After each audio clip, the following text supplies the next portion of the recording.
Halo teman-teman, kita ketemu lagi dengan seri materi Sistem Informasi Geografis atau Geographical Information System memanfaatkan ArcGIS. Kali ini kita akan mulai dari semua materi.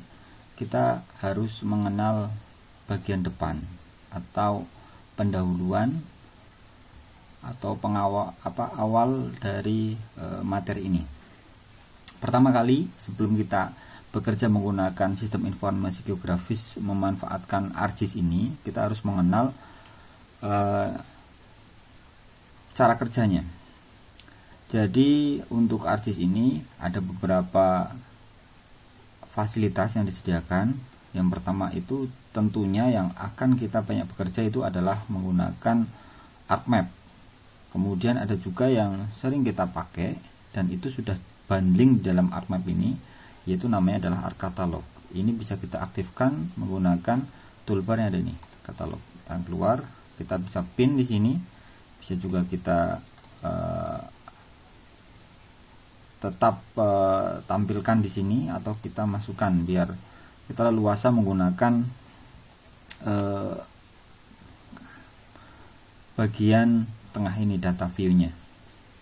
Oke, kita langsung saja.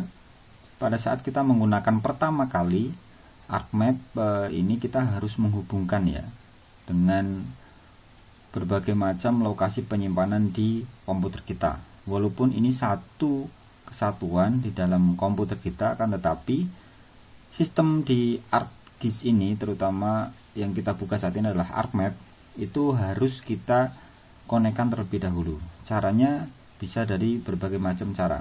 Yang paling mudah, kita bisa melihat secara keseluruhan. Kita memanfaatkan di ArcGIS ini yang namanya ArcCatalog. Kalau versi saya lebih suka di tampilan tersendiri semacam ini. Kita bisa lihat di sini ada folder connection. Ini terlihat tidak ada satupun folder subfolder di bawahnya, karena memang belum kita hubungkan. Caranya bisa kita dari atas connect to folder, atau klik kanan di sini. Kita klik file, kemudian connect to folder, kemudian kita hubungkan dengan salah satu partisi atau spesifik di file tertentu. Saya lebih suka ke partisi langsung, karena dengan kita mengkonekkan di partisi ini, kita bisa mengakses seluruh subfolder di dalamnya.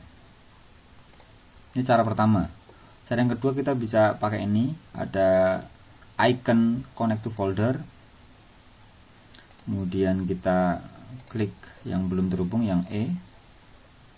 Kemudian kita hubungkan lagi dengan yang ada di F. Ini semua partisi bisa terhubung. Nah, misalkan kita menyimpan di dokumen atau di desktop, kita juga bisa menghubungkan di file tersebut, walaupun mereka ada di dalam partisi C. Akan tetapi kita harus punya effort ya, yang lebih, usaha yang lebih untuk mencarinya. Jadi misalkan kita bisa tahu semacam ini langsung di desktop misalkan gitu, kita bisa langsung pakai. Sekarang kita bisa membuka data-data yang ada di komputer kita untuk bisa masuk di sini. Nah, caranya pertama kali kita bikin folder dulu ya. Misalkan kita bikin di desktop aja deh di sini. Di sini sistem informasi geografis. Ini sama seperti kita membuat folder yang ada di Explorer. Nah, ini masih kosong. Kita akan membangun database di sini. Jadi ada beberapa hal yang perlu kita ketahui. Yang pertama itu adalah project. Project itu apa? Project adalah sekumpulan data-data yang yang ada di dalam layer-layer yang ada di project kita. Kita bisa save semacam ini. Save, kemudian kita pilih tempat penyimpanannya tadi. Misalkan ini SIG 1. Oke. otomatis di bagian atas ini akan berubah ya, SIG1. Di sini kita coba refresh, sudah ada SIG1. Ini adalah file project. Project itu sebenarnya adalah sebuah script ya.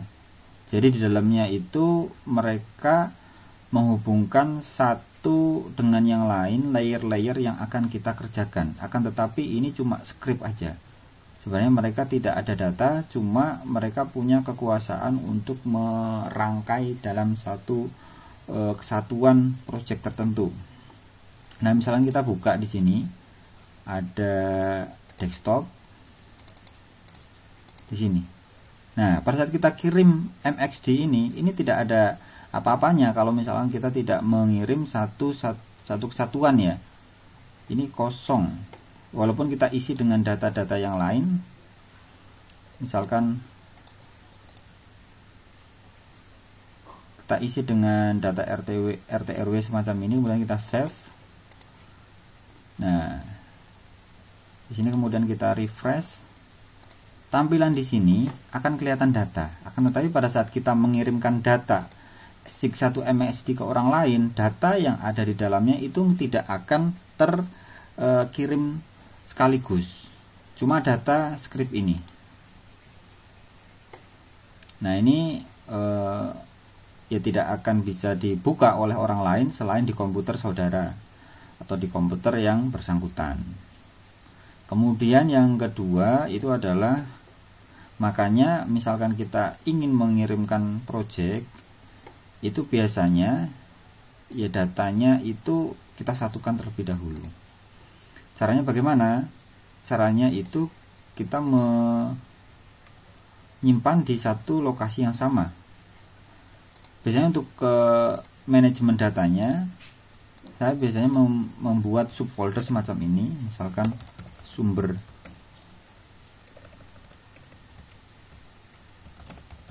data, biar dia tuh urut, kita kasih nomor ya. Kemudian satu data SHP, kemudian ada dua data ekspor gitu, PDF atau JPEG. Nah, biasanya ini kita taruh di halaman sendiri, di folder sendiri, data MXD. Nah, kita bisa masukkan ke sini. Nah, pada saat kita akan mengirimkan datanya, itu biasanya kita kirimkan satu kesatuan ini.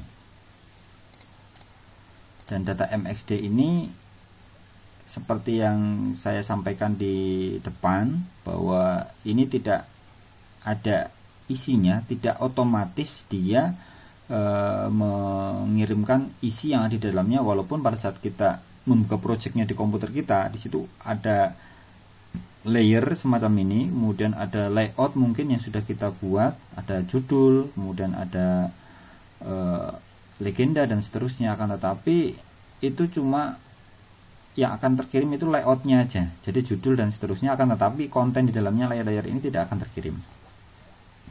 Maka kita perlu untuk menyimpan file ini, dipindahkan ke folder yang satu kesatuan ini, biar kita tidak kerepotan. Oke, kita akan coba untuk membangun database ya, SHP biasanya. Oke, kita akan mencoba ini yang biasa saya pakai. Di sini sumber data. Ini peta analog yang sudah kita scan. Ini ada JPEG ya, ada XML. Jadi kita hilangkan dulu. Jadi semacam ini, kita bisa lihat. Ini adalah peta yang sudah ada referensi geografisnya, tetapi kita belum input itu. Oke, kemudian saya juga ada citra ya. Coba kita cek citra di sini. Oh, nanti aja, ini aja dulu. Jadi citra yang kita dapat itu biasanya sudah ada referensi geografisnya, akan tetapi kalau belum ada kita bisa melakukan georeferencing di sini. Oke, kita panggil datanya di sini, refresh dulu. Sudah ada ya. Kita bisa buka juga dari sini, file JPEG. Oke, kita bisa membukanya lewat add data semacam ini. Kita kosongkan dulu.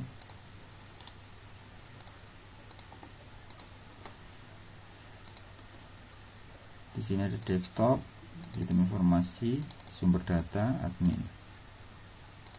Nah, ini artinya dia itu belum ada referensi geografisnya. Nah, caranya kita perlu mengaktifkan toolbar namanya georeferencing di sini. Ini sudah saya aktifkan. Cara aktifkan ini bisa pakai customize toolbar, customize toolbar georeferencing ya, atau dari klik kanan sembarang tempat di sini ada georeferencing. Oke, maka kemudian kita bisa membangun georeferencing di sini. Kita zoom sampai level yang detail semacam ini, pastikan di tengah. Nah, setelah dikunci, titik kedua ini kita akan masukkan dengan koordinat yang sesuai. Sebagaimana kita lihat di bawah ini ada kursor ya. Kalau kita arahkan ke tempat yang berbeda itu akan berbeda juga koordinatnya. Ini adalah koordinat yang otomatis dideteksi oleh software ArcGIS kita. Akan tetapi itu bukan koordinat yang sesungguhnya. Maka dari itu kita akan memposisikan ulang posisi ini di posisi koordinat yang sesuai, yaitu di X 400.000, kemudian di Y nya 9.160.000. Ini untuk UTM 49S. X nya 400.000, ini 9.160.000. Oke, otomatis dia itu akan menyesuaikan lokasi yang kita arahkan. Langkah kedua, kita cari yang paling, kalau bisa di pinggir-pinggir, karena kalau kita menggeoreferencing bagian pinggir maka bagian tengah itu akan otomatis menyesuaikan. Tetapi kalau kita di bagian tengah maka bagian pinggir ini kemungkinan ini masih antah berantah ya, kadang presisi kadang enggak. Ini 475.000, ini 9.160.000. Oke, sudah dapat dua. Nah, kita teruskan di sini.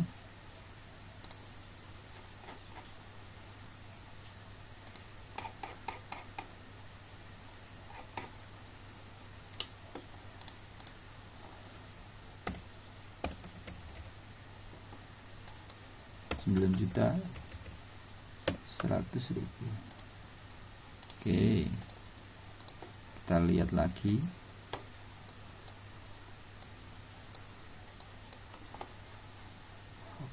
Oke, di sini cek.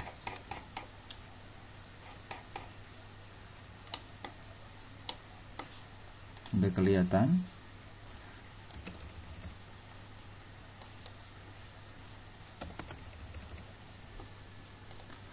Nah, ini kita sudah masukkan seluruh koordinat yang sesuai dengan koordinat yang di dunia nyata ya. Jadi di sini 400.000, ini 9.160.000 dan seterusnya. Ada 4 titik yang terluar yang bisa kita entry di sini. Ini ideal ya. Kalau nanti kita melakukan untuk yang lain, kalau misalkan bisa dapat yang terluar semacam ini sangat bagus. Karena bagian tengah ini dia itu akan menyesuaikan sesuai dengan angka-angka yang sudah kita masukkan. Jadi koordinatnya sudah presisi. Kalau sudah kita pakai georeferencing ini, update georeferencing, maka nanti akan hilang di sini.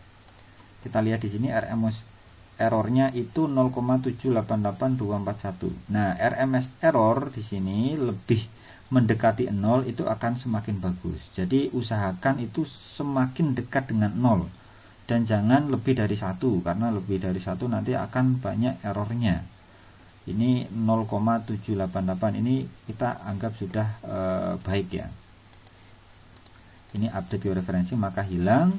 Kan tetapi di sini dia itu kita cek ya, kita yes aja. Nah di source ini sudah ada WGS 8449S. Oke, ini sudah langsung ya, tapi kadang ini masih kosong. Jadi kalau misalkan kosong kita bisa mengisinya nanti. Coba kita remove dulu. Ini satunya meter. Kadang semacam ini. Jadi di sini kadang yang terjadi itu sering seperti ini, undefined ya. Ini unitnya di pojok kanan bawah itu tidak terdeteksi. Jadi kita bisa buka di sini, kita bisa edit, terus masukkan ke 49S. Ini sudah saya masukkan favorit, tetapi kalau misalkan belum, teman-teman bisa dapatkan di projected, kemudian masuk ke UTM. Di sini ada 1984 WGS-nya, kemudian karena di sebelah selatan Katulistiwa, ini kita cek ada di mana, ada di 49S.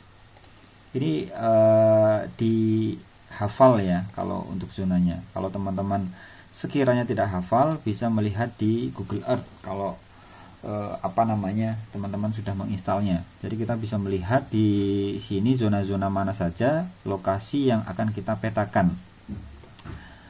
Caranya di sini kita di perangkat, kemudian kita lihat di opsi atau di referensinya itu di sini dipindah ke Universal Transfer Mercator. Kalau masih ada di yang lain kita arahkan ke sini. Maka kita bisa lihat di sini, kemudian gridnya kita tampilkan. Kalau misalnya belum kita tampilkan, maka kita bisa lihat grid lokasi zona untuk UTM kita itu ada di mana. Jadi kalau yang ada di Jogja, Jawa Tengah, dan Jawa Timur itu sebagian besar di 49. Sebagian kecil Jawa Timur itu ada di 50. Ini 48. Nah, utara sama selatan itu batasnya itu adalah Katulistiwa ini. Jadi kalau sama-sama 49 tetapi dia tuh ada di bagian sini, Malaysia, kemudian Indonesia, Kalimantan Barat dan seterusnya di bagian sini, maka dia itu 49N. Cukup simple ya. Maka dari itu kita sudah menentukan di sini, jangan sampai salah mendefinisikan untuk ininya, edit, kemudian 49S. Nah, kalau sering dipakai itu masukkan di bagian favorit ya. Klik kanan, masuk ke add to favorite. Add to favorite. Jadi nanti tidak masuk terlalu dalam ke subfolder, tapi sudah muncul di sini. Iya, sering kita pakai. Kalau sudah kita oke. Nah, ini sudah bisa kita digitasi. Oke, sekarang ke langkah digitasi ya. Langkah digitasi di sini biasanya saya untuk memastikan default dari sistemnya itu clear, biasanya saya buka lagi, ditutup, kemudian kita buka lagi. Ini untuk memastikan bahwa sistemnya udah clear ya. Oke, di sini untuk membangun database yang paling sederhana itu menggunakan SAP ya. Kita akan lanjut lagi.